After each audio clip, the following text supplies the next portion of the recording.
He said it to break her. He said it because in 3 years it had always worked. Threaten the marriage, threaten the children, and watch her crumble and apologize and fall back in line. But Grace did not crumble. Grace went very, very still. She looked at him for a long moment, the kind of look a person gives when something inside them has finally, quietly finished. And then she stood up and she did something that frightened Ekene far more than any shouting could have. She went to the bedroom and she began to pack the bags. She packed for herself, she packed for Amara, she packed for the baby. She folded everything neatly the way she did everything, in complete silence. And Ekene, watching from the doorway, felt something cold move through his chest because this was not the surrender he knew. The Grace he knew cried and begged.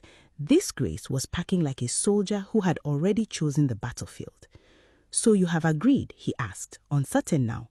"We are going to the village?" "Yes, Ekene," she said softly, without looking up. "We are going to the village." Understand this. A woman who packs her bags in total silence after a man has threatened her marriage and her children is not a woman who has surrendered. She is very often the most dangerous woman in the entire house. Ekene thought he had won. He had not won. He had simply set a table and he was about to be made to eat from it. What Grace did next is the reason I am telling you this story at all. But before I show you, if something in this story has touched you, gently tap that like button so it can reach one more person who needs to hear it tonight. Now, let me tell you what Grace had been planning in her quiet. They drove to the village together, the whole family, the car loaded down with bags and food and the special things city people carry home for Christmas. Ekene drove the long road in good spirits now, his confidence back, certain that he had reminded his wife of her place, certain that order had been restored. They arrived in the late afternoon. The compound erupted the way it always did. Ekene stepped out, chest already rising, ready to be the celebrated son. The aunties came pouring out, the greetings began, the noise rose, hands reached for the bags, and in all of that beautiful chaos, in the swirl of welcome and dust and laughter, one person moved very calmly and very quietly. Grace. She handed the baby gently to a willing auntie, just for a moment. "Please hold him. Let me bring something from the car." Nobody looked twice. She walked back to the car. She took the keys from where Ekene had dropped them. She slid into the driver's seat, and before a single person in that compound understood what was happening, before Ekene had even finished his first round of greetings, Grace started the engine, turned the car around, and drove out of the compound, back onto the long road, and left.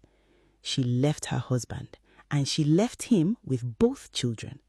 Now understand exactly where Ekene was standing. It was Christmas season in a village deep in the interior. The transport parks had closed, the drivers had traveled to their own villages, there was no bus, no keke, no Okada man willing to make that journey, nothing. The next reliable transport back to the city would not move for days until the holiday loosened its grip. And in his arms, he was holding a baby that was only a few months old, a baby that woke every 2 hours, a baby that needed feeding and changing and rocking through the cold village nights, and beside him stood a small girl who only wanted her mother. There was no escape. There was no shortcut. There was only Ekene, 2 children, and every single thing his wife had quietly done for 3 Christmases now placed gently into his own 2 hands.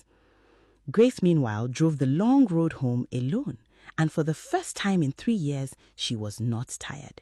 She got home to her own quiet house, she bathed, she lay down in her own bed in the silence, and she rested. She rested the way her body had been begging to rest for years. She cooked only what she felt like cooking. She slept through the whole night, both nights, every night. No pots, no parade, no audience, no aching back. Just Grace, finally, resting. She was not cruel, let me be clear about that. She had not abandoned her children to danger. She had handed them to their own father in his own family compound, surrounded by his own mother and aunties, the very people he was always so eager to show them off to.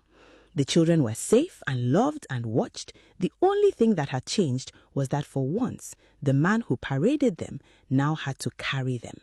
Be honest with me now. Did Grace go too far, or did Ekene finally get exactly what he had been giving for 3 years? Drop one word in the comments. Type too far or type fair. I want to see how this family of ours is divided tonight, because I have a feeling it is going to be a serious argument down there. Back in the village, the days were long for Ekene. He learned things he had never had to know. He learned how heavy a baby becomes after the 3rd hour of crying. He learned what the village nights sound like when you are the only one awake to soothe a child. He learned that a small girl does not care about respect or image.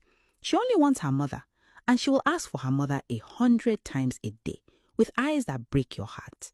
He fed, he changed, he rocked, he paced, he did not sleep, and there was no audience now, no praise, no chest to puff out. There was only the work, the endless, invisible work. And here is where his own pride turned and bit him. Because the same family, the same compound he loved to perform for, was now watching him. They watched the celebrated son struggle to manage 2 children. They watched him red-eyed and rumpled and overwhelmed. And his own mother, an old woman who had seen many things, looked at her son one evening as he tried and failed to calm the crying baby. And she said the words that cut deeper than anything Grace could have said. "Ekene, where is your wife?" He had no answer. A man cannot raise children alone. Even you, my son, with all your shouting about respect, even you cannot do it. Do you now see what that woman has been carrying every single Christmas while you stood here drinking and talking? Do you see it now? The whole compound heard it. The image he had spent 3 years building, the proud husband, the blessed man, the one God had favored, cracked right there in front of the very people he had built it for. And Ekene, holding his crying son in the cold, finally understood that the thing he had treasured above his own wife, the respect, the image, the parade, had never been real. It had been Grace. All of it had been Grace all along. When the transport finally resumed days later, Ekene gathered his exhausted children and made the long, brutal journey back to the city by road. A journey made 10 times worse by 2 tired children and a heart full of fury and shame. He got home wrecked, drained to the bone, humiliated and burning with anger. And the moment he walked in and saw Grace, rested, calm and well, the anger boiled over. Have you lost your mind? Do you know what you did? You abandoned your children. You disgraced me in front of my whole family. Is this the kind of woman you have become? I will send you out of this house, Grace. You and these children, you hear me?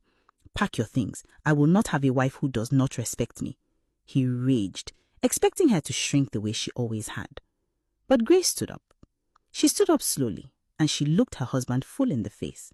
And when she spoke, her voice did not shake. It was calm and it was clear, and it was the voice of a woman who had nothing left to be afraid of. Sit down, Ekene, and listen to me, because I'm only going to say this once. Ekene looked at his wife, and this time she was not the docile, calm, well-brought-up Grace he thought he knew. She began, "For 3 years, I have traveled to your village every Christmas.